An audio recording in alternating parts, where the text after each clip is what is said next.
O papo hoje é com quem já está investindo há algum tempo, mas ainda comete alguns erros. Então, os 4 principais erros do investidor intermediário. Eu sou Luísa Dal e você está no Invest.doc. Vamos começar aqui se inscrevendo no canal, curtindo esse conteúdo, acionando o sininho, comenta também. Por que a gente fala isso? Você ajuda muito a gente contribuindo com uma coisa que é fácil, dá um like, se inscrever, não custa nada pra você e isso faz toda a diferença pra nós. Então se você curte a gente, curte o conteúdo, dá essa moral. O investidor intermediário é aquele cara que já tá há um tempo na bolsa, mas ainda não tem uma carteira consolidada, ainda não tem um plano exatamente firmado, ou que tá há pouco tempo. Eu acredito que uma pessoa que sabe o que tá fazendo, mas que ainda não tem toda a confiança no que está fazendo. Esse é o investidor intermediário. Quais são os erros, então? Eu separei aqui, vamos lá. Primeiro principal erro do investidor intermediário: tentar surfar a onda que já passou. E isso mexe muito com o psicológico de todos os investidores. Porque a gente tem aqui sempre a ganância de querer ganhar muito com alguma ação específica. E aí, quando você está olhando o resultado hoje de um ganho, você esqueceu que para você se posicionar e realmente ter ganhos extraordinários, você tem que investir há muito tempo antes, tem que se posicionar antes desse ganho acontecer. Se você ficar só ali buscando pouca rentabilidade, né, você nunca vai surfar aquela grande onda. Então, se você quer ter ganhos extraordinários no mercado, você precisa se comportar diferente do mercado. A maioria do mercado hoje, né, dos investidores novos, pessoa física, eles querem surfar aquela ação que está todo dia tendo uma variação, uma volatilidade. Eles querem tentar pegar uma subida de uma ação que não tem fundamento. E isso não é o jeito mais inteligente, talvez, de você ganhar a longo prazo. Você tem que se posicionar antes e fugir desse efeito manada, dessa mania de querer surfar uma onda só. Não é assim que você vai enriquecer. Até o que eu posso dizer os meus maiores ganhos de carteira são ações que eu levo há muito mais tempo. A paciência é uma coisa que vai te beneficiar como investidor. Então esquece, se a onda já passou, olha para trás e procura onde vai vir a nova onda, se posiciona bem antes. Você tem que estar numa localidade, né? Você tem que estar posicionado de uma forma para conseguir surfar ela desde o começo. E aí ela vai te levar muito longe. Segundo erro do investidor intermediário é focar na rentabilidade.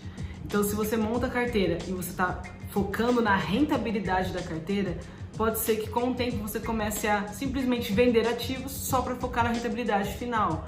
Isso não é interessante a longo prazo. Quando você faz esse giro muito forte da carteira, ou seja, compra e vende, buscando obter lucro, você deixa de participar no longo prazo de oportunidades como dividendos, juros sobre capital próprio e até mesmo ganho de capital da cotação em si ao longo do tempo, porque a gente nunca sabe se hoje é o topo que a ação pode chegar, né? Se a ação permanece com os mesmos fundamentos, não tem por que você tirar ela da carteira, só porque você está tendo lucro. Isso pode ser uma verdadeira pegadinha para o investidor, porque o tempo passa e você percebe, se eu não tivesse vendido hoje, isso acontece direto. É um erro que eu já passei, espero que você não passe. Terceiro erro do investidor intermediário é não saber diversificar a carteira ou diversificar mal. Diversificar a carteira é basicamente você trazer mais ativos para ela. Até aí tudo bem. Agora, qual que é o número ideal de ativos na carteira? Ou eu deveria ter ativo no exterior? Tudo isso vai depender muito do seu perfil de risco, do seu volume de patrimônio também. Mas eu quero que você pense nos seguintes pontos. Primeiro, você consegue acompanhar os ativos que estão na sua carteira? Porque quando você diversifica, você coloca mais empresas lá dentro. E aí você tem que acompanhar o fundamento dessa empresa. Será que você vai conseguir acompanhar 50 empresas? Ou então, eu consigo acompanhar 12 empresas, ok?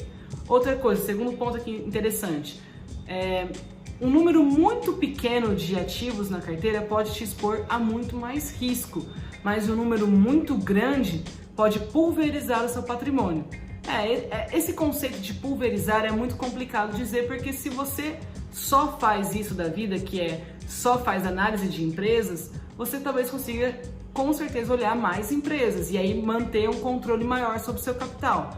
Agora, se você assim como eu e como o Pedro, trabalha, é médico, advogado, engenheiro, se você tem uma vida corrida, talvez você não vai conseguir olhar sempre 60 ativos, mas você consiga olhar ali de 10 a 20 ativos. Você consegue fazer também investimento no exterior de uma forma passiva, né, através de um ETF e outro meio.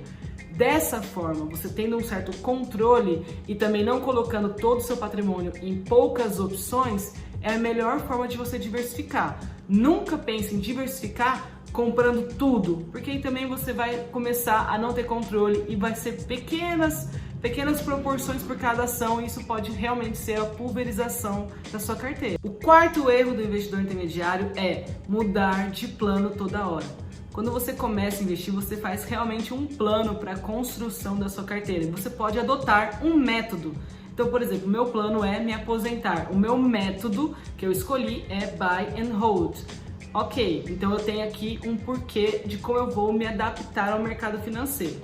Com o tempo eu mudei, eu aprendi mais, eu aumentei meu capital, me aperfeiçoei, então eu sei investir melhor. Então eu vou ter que adequar a minha carteira com as minhas mudanças pessoais. Mas eu estou mantendo o meu plano, estou mantendo o meu método. Não tem problema nenhum o investidor mudar o plano de investimento, mudar o método. O problema é quando ele começa a mudar toda hora. Porque quando você muda toda hora o seu plano, você está se colocando numa posição de poder ser levado pelas suas emoções ao invés do seu racional. Quando eu digo racional, é porque quando a gente faz a compra, né, de uma empresa, por exemplo, a gente pode se arriscar. Eu olho uma empresa e falo assim, ela tem uma dívida muito grande, mas eu vejo que ela tem aqui uma prospecção de ganhar ao longo do prazo com um novo negócio que ela vai abrir. Então você está assumindo aqui que ela tem uma dívida, você está assumindo o risco, mas olhando para o futuro. Tudo isso tem um porquê. Então quando eu faço o meu plano tem um porquê. Por que eu estou investindo nessa empresa? Por que eu estou fazendo isso da construção da minha carteira? Quando você muda toda hora o plano, os porquês vão desaparecendo, eles começam a diluir. E esse é o verdadeiro risco do investidor a longo prazo. Mudar toda hora o plano, ficar tentando buscar rentabilidade, surfar a onda que você não surfou ainda. Então aí isso faz com que você perca grandes oportunidades. Muito pior do que perder uma oportunidade de ganho é você ficar perdido no mercado. Você não sabe mais a direção, não sabe para onde está indo, por que está fazendo isso. E quando você está perdido no mercado, você vira uma sardinha, você vai ser arrastado pela manada, ou então você vai ser devorado pelos grandes players, pelas instituições, os grandes investidores. Toma muito cuidado. Gente, foi isso. Espero que vocês tenham gostado dessas 4 dicas praticamente, porque através dos erros a gente aprende mais. Fique aqui com a gente, também dá uma olhada no nosso Instagram, que tá bem legal, e até a próxima.